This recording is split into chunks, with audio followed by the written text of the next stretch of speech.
ఒకటి ఇవాళ ఒకటి కదా మనం పెడతాము. నిన్న కదంబం, అన్ని కూర ముక్కలు వేసి కదంబం పెడతాం కదా, కదంబం పులుసు. అది లోపల వీడియో అంతా చెప్పాను, ఒకసారి చూడండి. ఈరోజు చక్కెర పొంగలి. చక్కెర పొంగలి ఎలా చేస్తాము? పెసరపప్పు ఏమో వేయించేయాలి, కొంచెం ఎర్రగా వేయించాలి. వేయించి బియ్యం, ఇప్పుడు పెసరపప్పు ఒక గ్లాసుడు తీసుకుంటే బియ్యం ఒక గ్లాసుడు తీసుకోండి. రెండు అది వేయించేసి రెండు కలిపి కడిగేసి తక్కువ నీళ్లు పోసి పొయ్యి మీద పెట్టేసేయండి.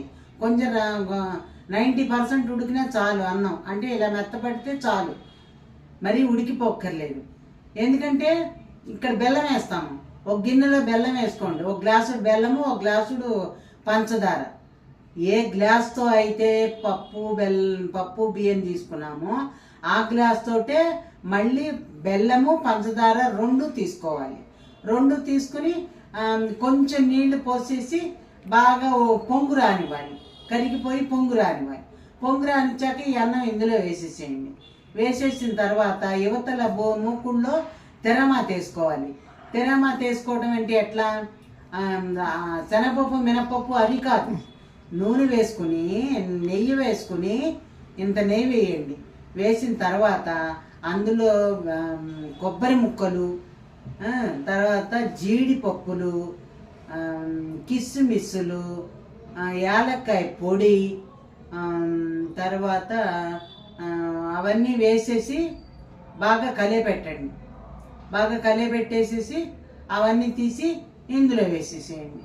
కరివేపాకులు ఏమో అక్కర్లేదు, స్వీట్ కదా, ఇందులో వేసేసేయండి. కరిగాక మనం ఉడికే బెల్లం పాకంలో వేసేసేయండి. అన్నం ఉడుకుతుంది కదా బెల్లం పాకంలో, అది వేసేసి కాసేపు ఉంచండి. దించే ముందు ఏం చేస్తారు? కొంచెం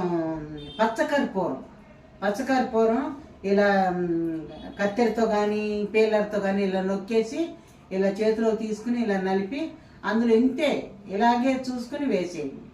అంతే, అయిపోయింది. చక్కెర పొంగలి రెడీ అయిపోయింది. ఇవాళ నైవేద్యం చక్కెర పొంగలి. నిన్న పెట్టాను కదంబం పులుసు అన్నం, నిన్న పెట్టాను. ఈ రెండు కలిపి ఇవాళ వీడియో పెడతాను. అందరికీ నచ్చితే లైక్ చేయండి, కామెంట్ చేయండి, సబ్స్క్రైబ్ చేసుకోండి. చేసుకొని వాళ్ళు ఉంటే చివరి వరకు వీడియో చూడండి, కామెంట్స్ చేయండి. ఎలా ఉన్నాయి అనేది కామెంట్స్ చేయాలి కదండి, చేయండి. తర్వాత అది కామెంట్ చేయట్లేదనే బాధ. మంచిగా అంటే ఇంకా బాగా చేయొచ్చు అనో అందా నా బాగుందా అది ఇది అని తిట్టకుండా చేయండి కామెంట్స్. నాకు భయం, తిడతారేమో అని భయం. తిట్టకుండా కామెంట్స్ చేయండి. నచ్చితే నచ్చిందని చేయండి. లేదంటే ఇంకేదో మార్పులు చేయాలి అంటారా, అది కూడా చెప్పచ్చు, నాకు తప్పులేదు. బాయ్.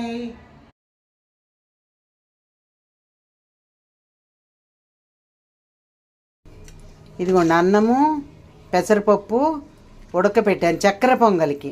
అన్నము పెసరపప్పు ఉడకపెట్టేశాను. ఒక గ్లాసు ఏమో బెల్లం, ఇంకో గ్లాసు పంచదార వేసేసి పాకం పాకం ఏమి అక్కర్లేదు, ఇలా బాగా మరిగిపోవాలి. మరగగానే ఈ వండిన అన్నం అందులో వేసేయాలి. తర్వాత వచ్చి ఈ జీడిపప్పులు, తర్వాత కిస్మిస్సులు, యాలకలు, పచ్చి కొబ్బరి ఇవన్నీ వేయించాలి. వేయించి అట్టు పెట్టాను, ఇందులో పోసేద్దాం. తర్వాత పచ్చకర్పూరం వేయాలి అందులో, ఇలాచీ పౌడరు, పచ్చకర్పూరం ఉంది కొంచెం, ఇలా కొద్దిగా ఇంత వేస్తే చాలు. వేస్తాను, చివర్లో వేసి దింపేయటమే. అది చక్కెర పొంగలి. అది వరకు చేసినా ఇవాళ ప్రసాదంగా అది చేస్తున్నాను. ఇప్పుడు అవన్నీ వేయించాం కదా, అవన్నీ ఇందులో వేసేసాను. ఇది కాసేపు నెమ్మదిగా ఉడకనిచ్చి అప్పుడు మనం పూజ చేసుకుని నైవేద్యం పెట్టుకున్నాం. చక్కెర పొంగలి ఈరోజు.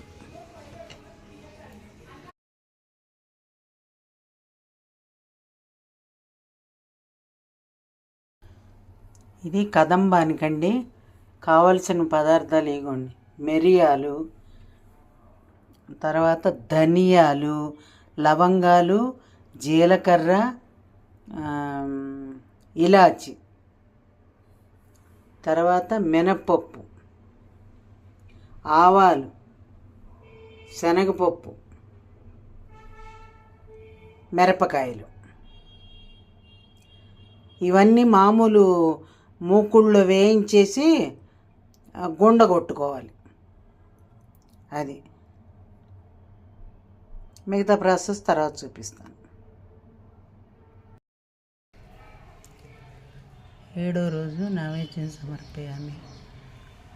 కదంబం నైవేద్యం సమర్పయామి. ఓం ప్రణయ స్వహ. ఓం అపాన సమపాన మధ్యమ జగదోపాన సమర్పయామి. హస్తో ప్రక్షాళం పాద విశాల ముఖ్య శుద్ధ ఆచమనీయం సమర్పయామి. కదంబం నైవేద్యం సమర్పయామి. సర్వదేవతార్పణమస్తు. దుర్గార్పణమస్తు.